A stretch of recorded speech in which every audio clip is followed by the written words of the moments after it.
Mr. Burney is a graduate of Queen's University in Kingston, receiving both his Bachelor of Arts degree and his Master of Arts degree from that institution.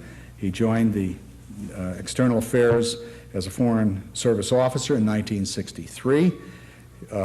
He moved from Wellington, New Zealand to the embassy in Tokyo very quickly.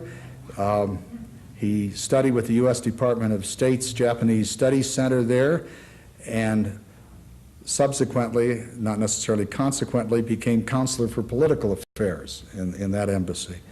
And I hope that our State Department, as well as his talents, contributed to that advance.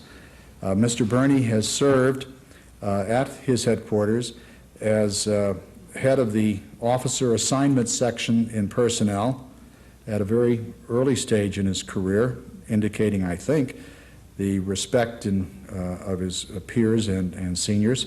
He was appointed Director of Pacific and Northeast Asia Division in 1975. He became Senior Departmental Assistant to the Secretary of State for External Affairs and served concurrently as the official spokesman for External Affairs. In 1978, he was accredited as Ambassador to Korea, to the Republic of Korea.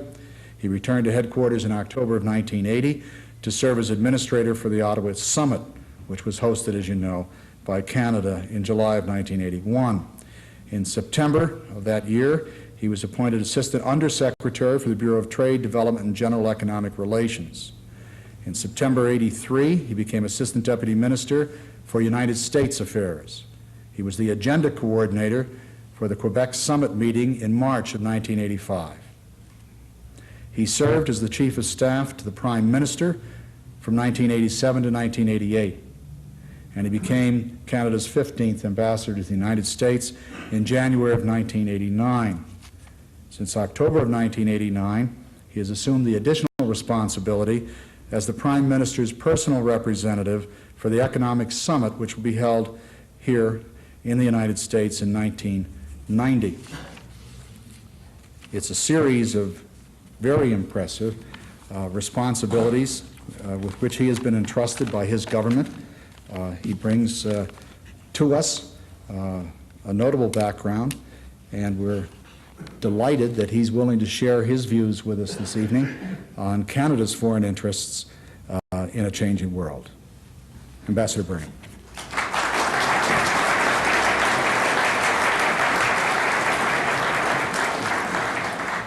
Thank you very much, Mr. Chairman, ladies and gentlemen.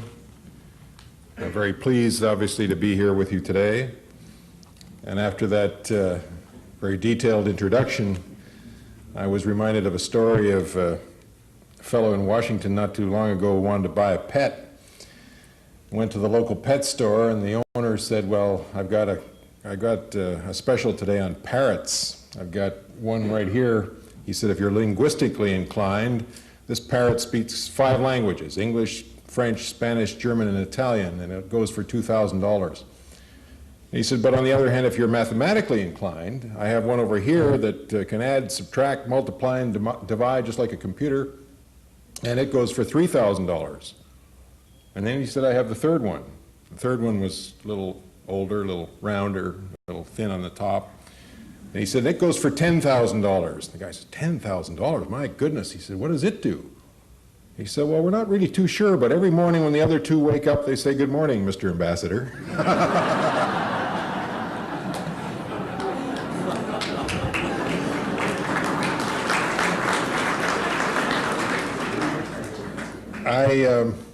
As I was driving up this afternoon, I was reminded of the many famous residents of Maryland whose leadership in one walk of life or another made the United States the great country it is today.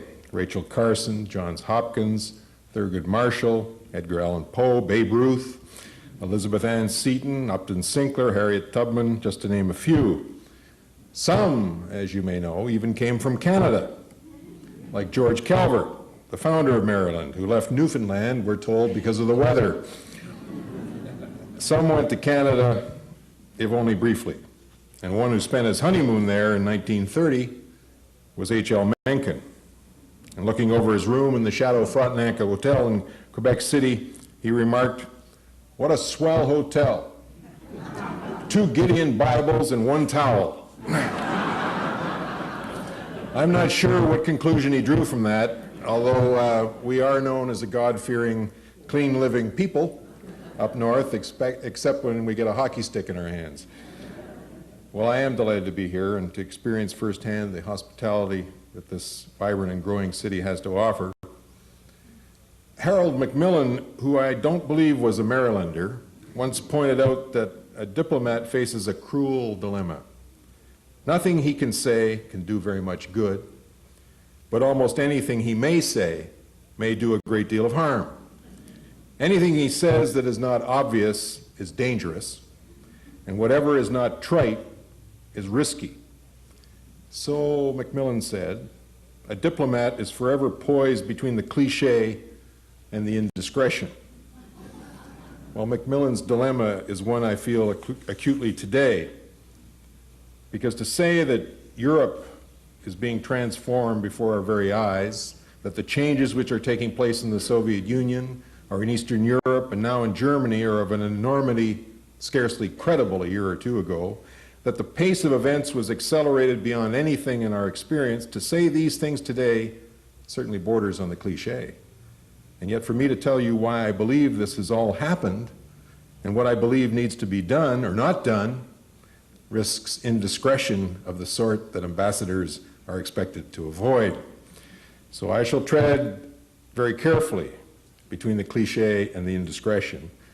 And just in case I stray too far in one direction or the other, I shall appeal right now to your council's much-deserved reputation for seeking after the truth, your customary kindness to foreigners, and of course your well-known discretion in the event that I run afoul of either the sending or the receiving governments in question.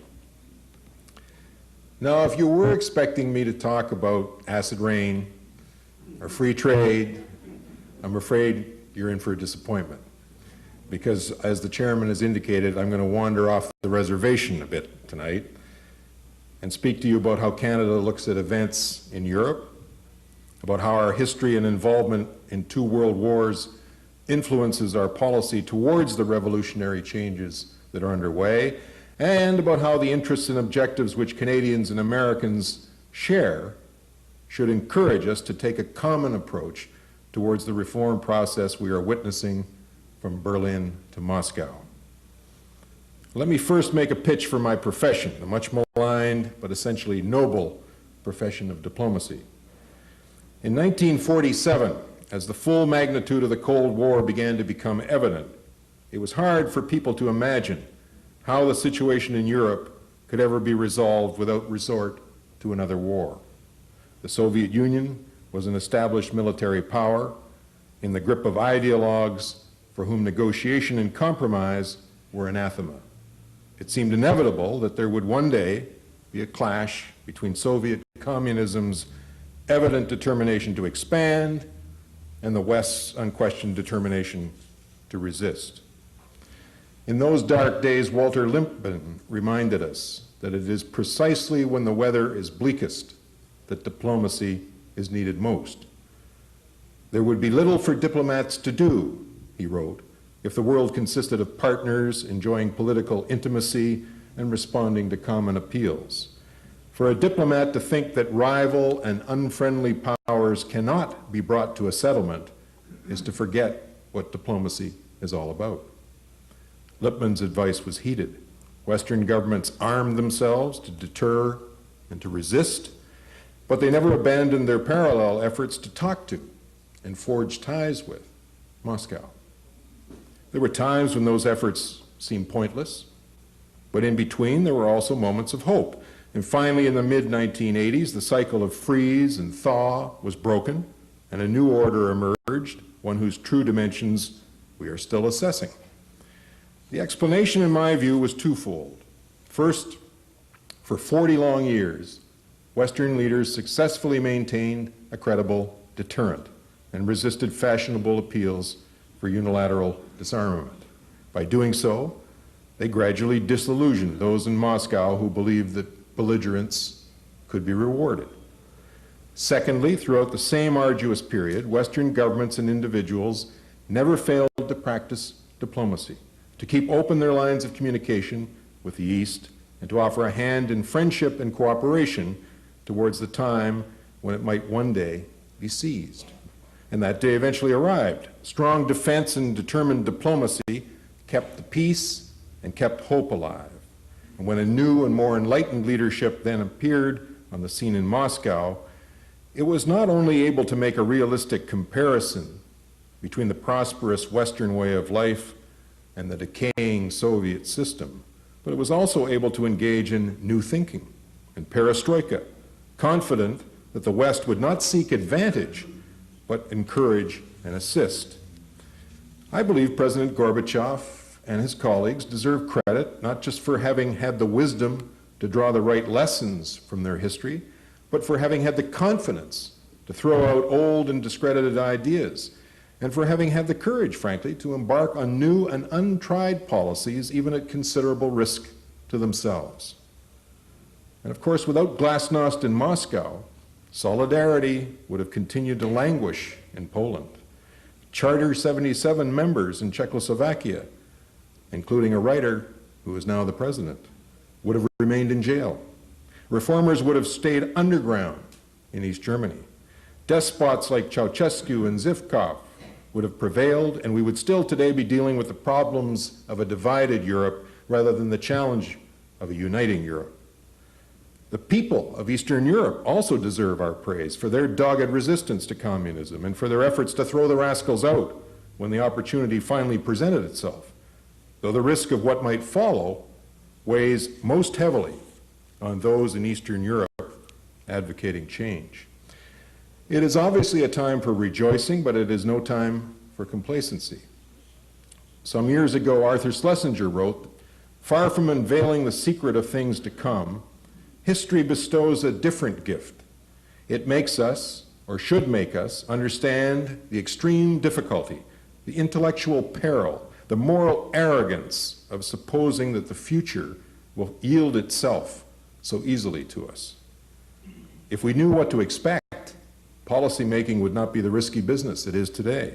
We would certainly feel more comfortable if we could predict with confidence that the Soviet Union would gradually evolve into a multi-party state in loose federation with its Baltic and Central Asian republics, tied to the Western trade and payment system, its military forces limited in size to defensive capabilities alone, its strategic forces negotiated down to minimal levels in a series of START treaties.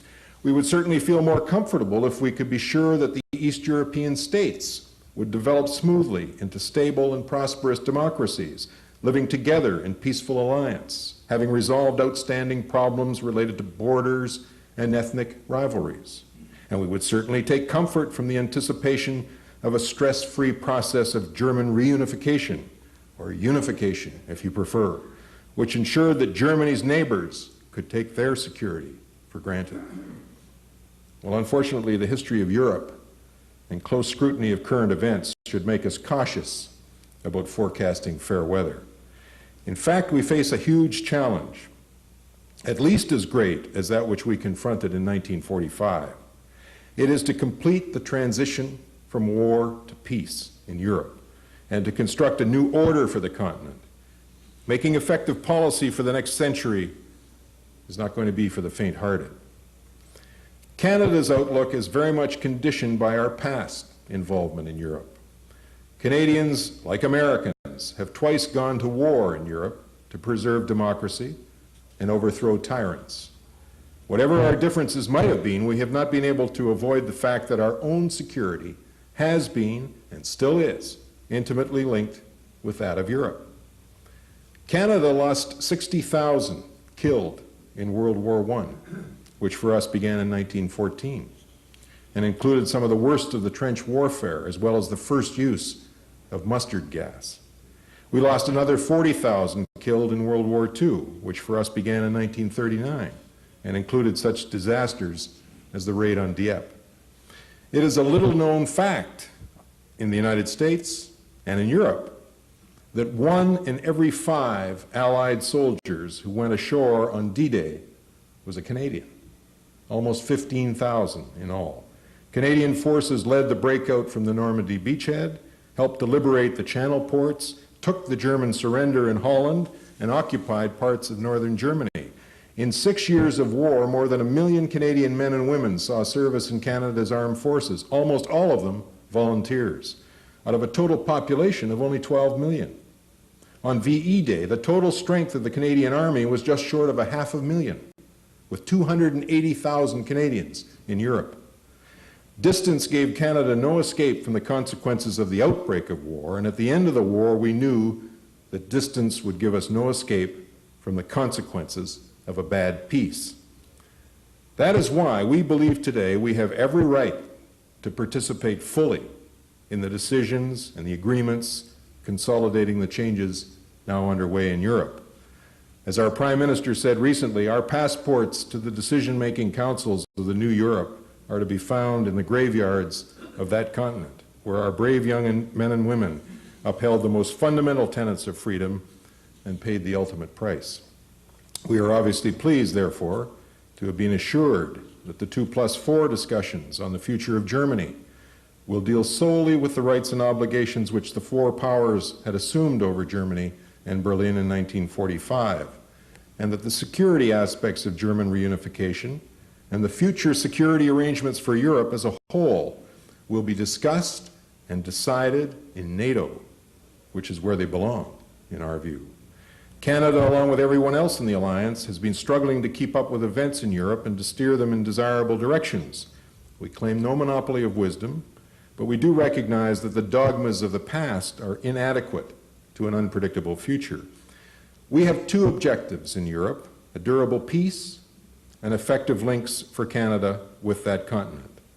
Peace, we believe, is only possible with German unification, a goal that we have espoused since 1945.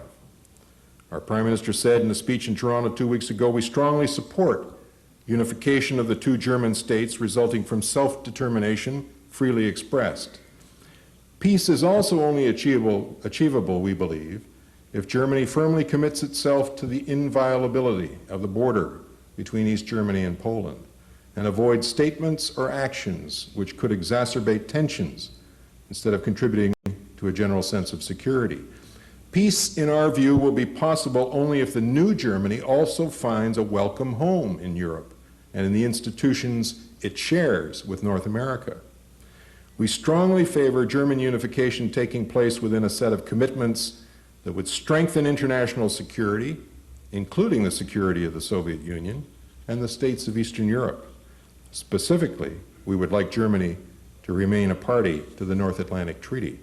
We also want to see Germany taking its place in a strengthened and expanding supranational Europe, a Europe capable of submerging age-old rivalries and responding to rising expectations.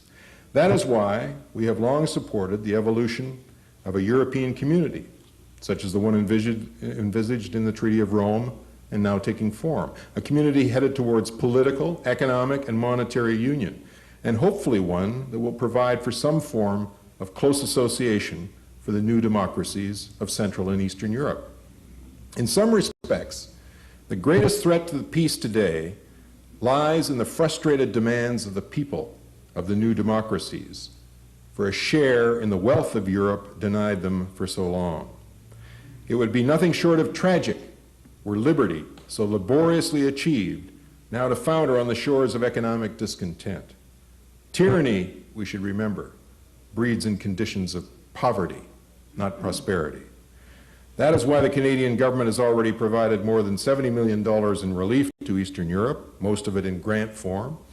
We are prepared to reschedule Poland's $3 billion debt to Canada, $3 billion, and we've announced our willingness to contribute to the new European Bank for Reconstruction and Development. I might also add another little-known fact: the McDonald's in Moscow is Canadian. You could look it up. Stability would also be enhanced in the Canadian view by assuring firm American and Canadian links with Europe. When we have together taken an active part in Europe, the continent has been the better for it, and so have we. But stability does not mean paralysis. Transatlantic relations and links will have to adapt. Our principal security link, NATO, will have to adapt. And though the how is not yet clear, the when surely has to be very soon, not to say now. So will NATO's strategy for maintaining security have to adapt, as will contributions by its allies to the collective effort. But the mutual security guarantee, embodied in Article 5 of the North Atlantic Treaty, should obviously remain the linchpin of any security arrangement for the North Atlantic region. For now, the critical point is that as allies ponder the imperatives of change, they should talk to each other, frankly and often. Consultations have been vital to our success as an alliance until now, and they will be no less crucial as we tackle the challenges that lie ahead. As long as we act collectively, not unilaterally, there will be little to fear about the future. Like the United States, Canada has had forces stationed in Europe throughout the entire Cold War period, at no small cost to our nation. As strategy and force levels change in Europe, we have agreed not to act precipitously in reducing or withdrawing our forces, and we want other NATO members not to act unilaterally. The role of the Conference on Security and Cooperation in Europe, the CSCE, will also need to adapt and possibly expand in response to the changes sweeping Europe. As the only non-European members of the CSCE, Canada and the United States will have a special stake in the design of a renewed mission for this organization. As European integration continues, we believe North America's links with the European community will also need to change. Secretary Baker has talked of the possibility of a new U.S. treaty relationship with the EC. President Bush has expanded the political dialogue with the European Commission. Our Prime Minister has asked us to consider new instruments, possibly a formal association, to ensure maximum benefit for Canada's economic and trade relationship with the community. Ideas and initiatives are emerging. It is a time for open minds and creative thinking, not for fortress mentalities, either here or in Europe. I believe it would be a major mistake for us now to try to take our distance from Europe, precisely at a time when the continent's centuries-long nationalist rivalries are being subsumed within a more European, even global perspective. Canadians and Americans, in my view, share a common interest in an orderly evolution of events in Europe, a common objective in ensuring the success of political and economic reforms in the Soviet Union and Eastern Europe, and a common hope for the smooth integration of a united Germany into a united Europe. We also share a common desire to see our relations with the new Europe preserved and enriched in all their dimensions. The question is, how do we both get from here to there? What can we do together to achieve our objectives? Well, I do not believe we need to wait for some master plan to be developed before we begin to adapt to the fundamental changes affecting East-West relations. Instead, from my Washington perspective, I would offer two prescriptions, neither of which requires us to become what we are not or to be all-knowing about the future. First, we need to remind ourselves what has brought us success in our own relations. How have Canada and the United States, two nations of vastly different power and influence, but with shared democratic values, built a partnership of principle and achievement without parallel in history? We did not begin in 1776 or in 1812 or in 1867 with a master plan for our relationship. In fact, Canadians have an aversion to grand schemes. Manifest destiny, 54-40 or fight, you know what I mean. We are by nature more practical than messianic. Our Constitution is based on peace, order, and good government. We believe in using what works as best we can, fixing what needs fixing, maintaining peace by carefully rearranging the pieces, and witness our peacekeeping efforts by monitoring often fragile attempts at regional peace. It may not be a recipe for headlines, but then the most successful kind of diplomacy rarely is. In our relations with the United States, we built no superstructure to order the affairs of our continent. We developed the habit of dealing with problems as they arise, sometimes with ad hoc solutions, sometimes by creating institutions or negotiating agreements, learning from experience what works best in our mutual interest, and occasionally what does not work. We have learned, for instance, that diligence, and respect work, and that neglect or taking one another for granted can be a recipe for failure. In the early years of this century, we constructed the International Joint Commission to deal with boundary waters and environmental affairs. We have since concluded a host of environmental agreements. We are hoping shortly to be able to add an acid rain agreement to the list. You see, I got it in after all. And behind the whole thrust of this effort has been the recognition on both sides of the border that not individual needs, but the common good should be our priority. During the Second World War, we formed the Permanent Joint Board on Defense, and later the North American Air Defense Command, or NORAD. We have since entered into all sorts of cooperative defense arrangements, including defense industrial production. Throughout, we have understood that we lose something by going it alone, and we gain enormously from partnership. Over the course of our century, we expanded our trade together, and last year we implemented the historic Canada-U.S. Free Trade Agreement. The Free Trade Agreement eliminates all tariffs between Canada and the United States over a 10-year time frame and provides a better system to resolve trade disputes, a better blueprint for the largest bilateral trade relationship in the world. Never forget, Canada is your #1 trading partner. That's my second commercial, and I snuck that one in too. There are no ironclad guarantees that all will prosper under this trade agreement, but there is a powerful record of experience between us and in global trading patterns that indicate we have chosen the right path. We know from history that protectionist policies do not really protect, and that economies grow best when they are unshackled. The lesson from this array of experience is that there is no game plan which guarantees success in North America or in Europe. What we do know is that if we pursue patiently but firmly what we believe is in our best interest, we have a better chance of success than if we try to stop the clock of history and freeze frame today into the decades ahead. The second ingredient in my prescription is leadership, a responsibility that falls most heavily on the United States. The Economist, you may know, recently thought it necessary to remind Americans that the United States is still the superpower. In doing so, The Economist also took a typically gratuitous knock at what it called dull old Canada, but I don't want to wander off in that direction. For one thing, we're not that old, right? The point is that American leadership remains essential.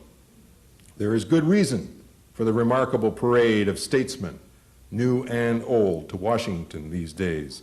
American leadership is very much in vogue and very much desired. Over the last 40 years, we in the West knew what we had to do because we knew what we were against. Are we less capable of taking equally decisive action today in support of what we stand for? Europe is in revolution, not the violent and bloody sort so familiar to us, but a revolution nonetheless. A new Europe is emerging. There will be bumps along the way. There is no master plan or surefire guarantee that the enterprise on which Europe has embarked will succeed. Canadians and Americans are not and should not be just spectators. We have a major stake in how it all works out. We have earned a right to participate, and we should spare no effort to see that it does work out well. What we can and need to contribute are the lessons of our own experience together, our partnership, and a cooperative spirit based on the bedrock of values we share with our European friends. Thank you very much. Your Excellency. Yes. Yeah, my question is on the European corridor. Some aspects of your government foreign policy has been philandelized due to the geostrategic position of your country to a superpower, which is the U.S. With regards to the current architectural designs of the European corridor, what aspects of your government policy are not in consonance with the U.S. approach? And if so, why? I don't know why people always prefer to point to issues of difference as if they mean something very significant.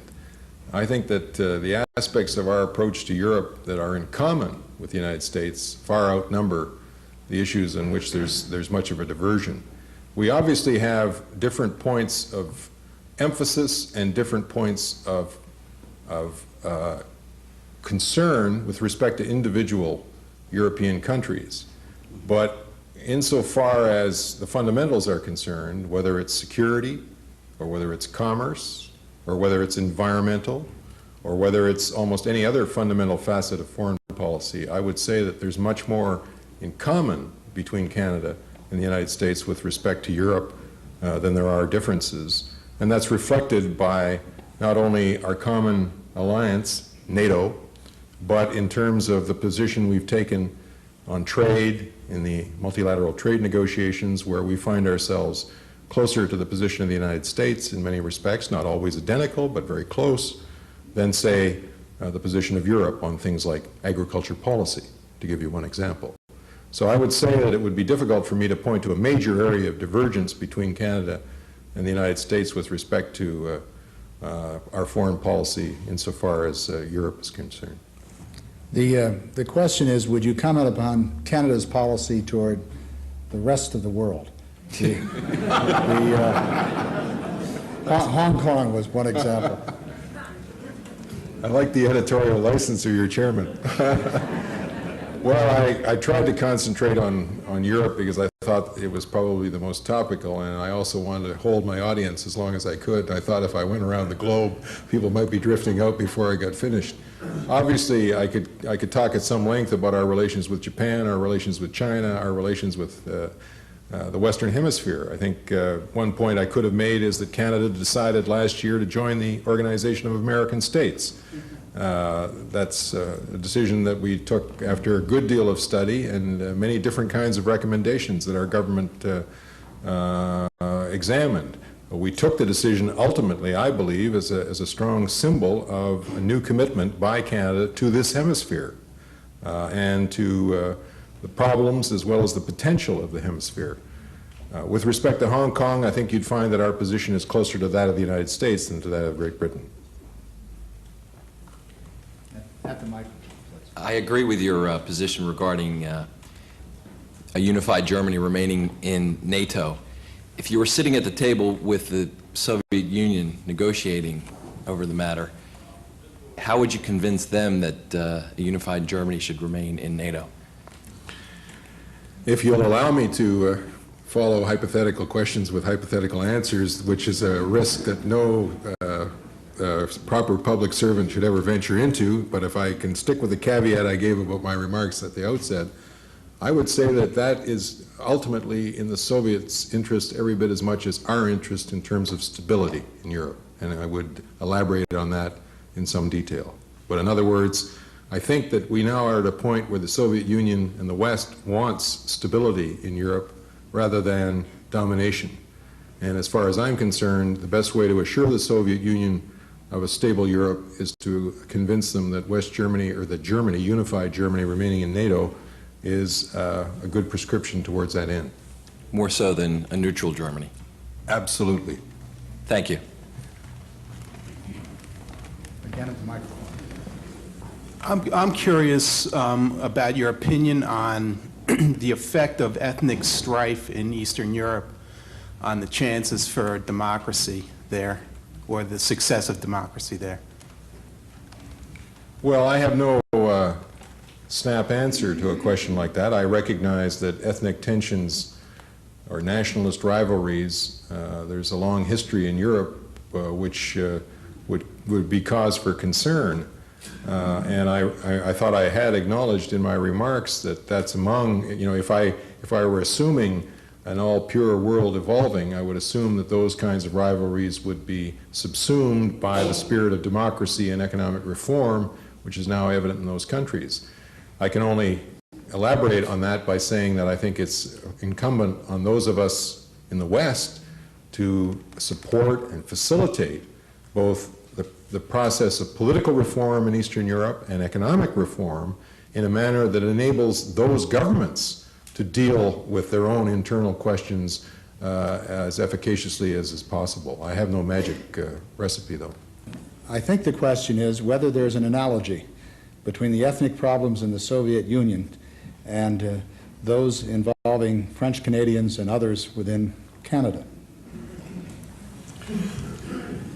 I don't want to be glib or frivolous about the situation in Canada with respect to the Meech Lake Accord. You know, if you think what I was saying about Europe is risky, the most risky thing any diplomat can do is comment on the internal affairs of his own country. But I would suggest that there are strong differences between the kind of problems that we are reconciling in Canada and those in the Soviet Union. And the fundamental difference is that Canada came together voluntarily. It's based on the democratic free will of the people in Canada. Nobody subjugated anybody to become part of Canada's federation. Having said that, let me just add, to reassure any of you who may be concerned about this, now that that has even penetrated the American media for the first time, the question of Meech Lake. Canada, I think, is a country that has demonstrated now for more than 120 years that although we may not have any total solutions to problems of either language or regional tension, we've demonstrated a remarkable genius for holding the country together despite those tensions. We are always going to have tensions, as you do in this country, of a different character within regions and between language groups because of the makeup of our respective societies. We have pressures and tensions that are quite different from some of the more homogeneous societies of Europe or Asia. But as I said, we have demonstrated in more than 120 years, I think, a remarkable genius of reconciling and dealing with those tensions in a manner that not only holds the country together, but makes it stronger and better for it.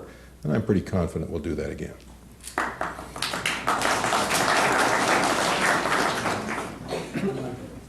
Mr. Ambassador, I wonder, do you foresee any changes in Canada's immigration policies as a result of recent political changes around the world? And in this regard, I'm thinking in particular of the recent influx of Hong Kong residents into British Columbia. Well, the only change that's taking place in our immigration policy is that it's increasing. In other words, our intake of immigrants has increased steadily in the last few years. And I have no reason to believe that that will change in the future. I think we're reasonably comfortable with the basic tenets of the policy.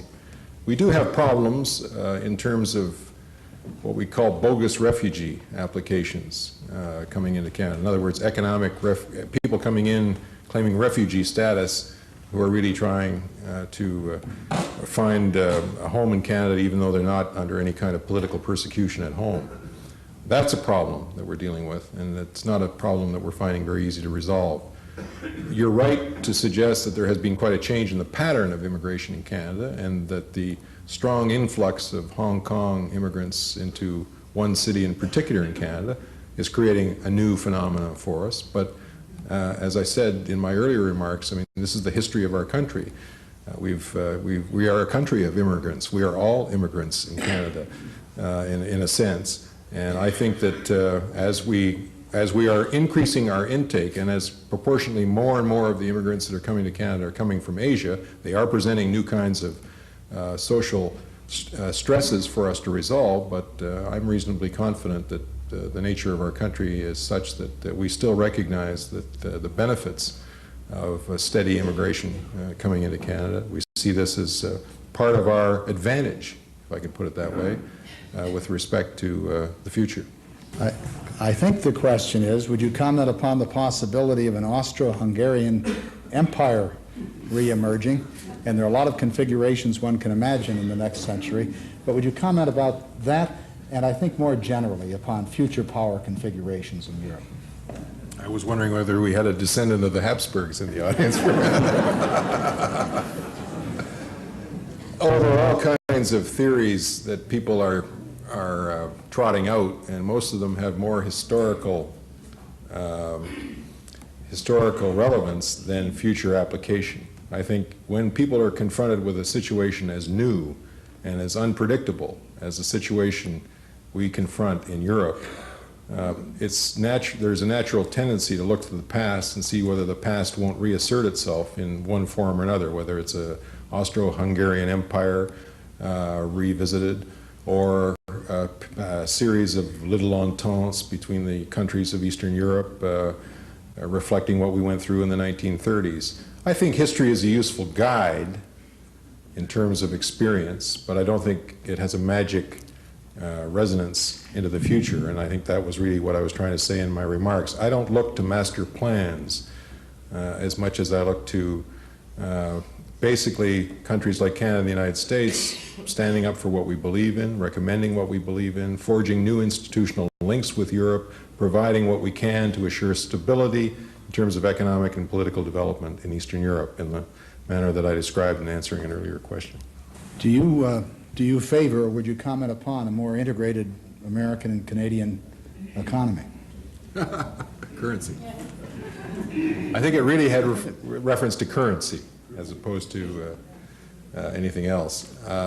No, quite frankly, there aren't too many Canadians giving a lot of attention to the prospect of common currency for the United States. We are in the second year of digesting a huge trade agreement, which was a very big undertaking for Canada, given the nature of our economy with respect to the American economy. And I think it's only natural for you to assume that we are putting all of our emphasis right now on ensuring that this agreement is implemented as smoothly and as efficiently and as effectively as possible. It's a 10-year agreement, and we'll have to see what happens at the end of that. But for the time being, we are concentrating on the kinds of adjustment that are being experienced in our economy as a result of the removal of tariffs affecting 75% of our trade, which is the proportion of our trade which is with the United States. Our dollars have different values at the moment. They have had different values in the past. I can remember when the Canadian dollar was at a premium to the United States dollar.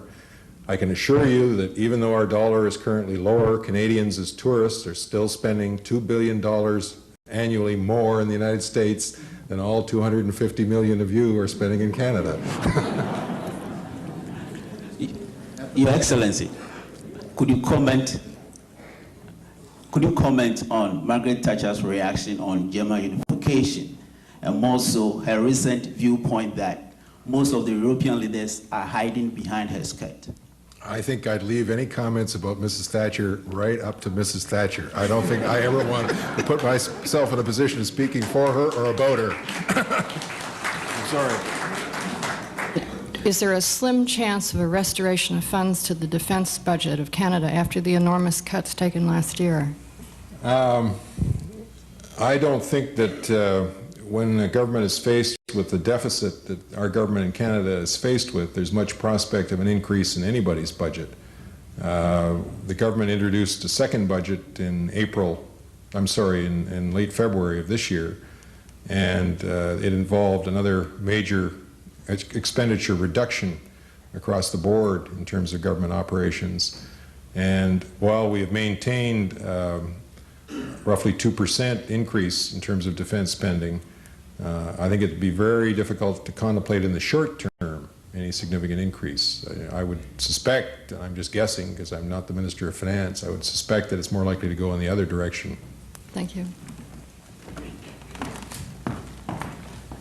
Mr. Ambassador, last night you may have heard of the interview with Elie Wiesel on the subject of the reunification of Germany. He has very understandable concerns, and I thought he presented a very interesting idea in saying that he thought our government our administration specifically, should be sitting down with social scientists and historians and learn something about what we might expect according to which way things go. Do you feel that this is a good idea, or is it your sense that our diplomatic services know enough about what to expect so that that is not needed? And the correct answer is? I did not hear the remarks that you mentioned. I can understand, nonetheless, the concerns that are behind them. I guess we're all open, whether we're diplomats or politicians, to ideas and to voices of concern as well as voices of optimism about events that are taking place in Europe.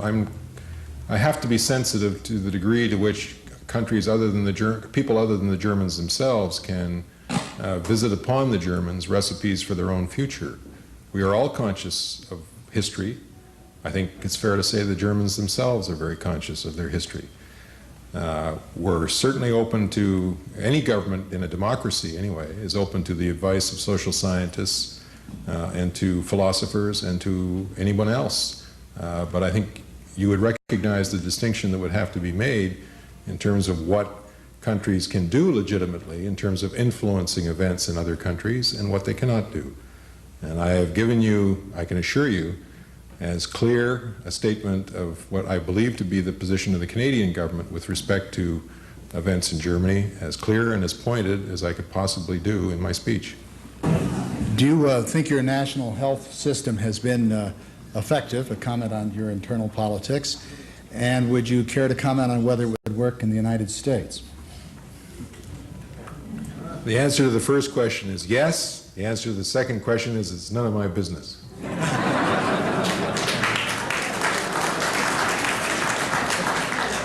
The fundamental question is, would you like to have a greenhouse effect in Canada?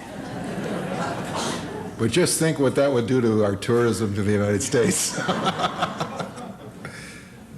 No, I know that lots of Canadians are envisaging peach trees in northern Quebec. I come myself from the North Shore of Lake Superior, and I wouldn't have suffered at all from a little bit of the greenhouse effect some of the winters that I've gone through.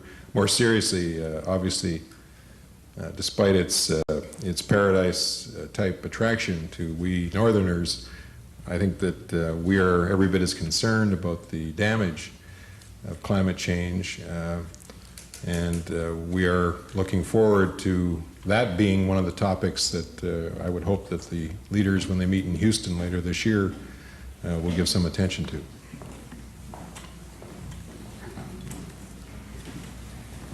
As we usually do, we'll end this session promptly. We would like to thank the ambassador for a very comprehensive presentation, direct answers to our questions, and express our great appreciation to him for spending so much time with us this evening when we know his commitments are great back in Washington. Mr. Ambassador, we thank you very much. Thank you.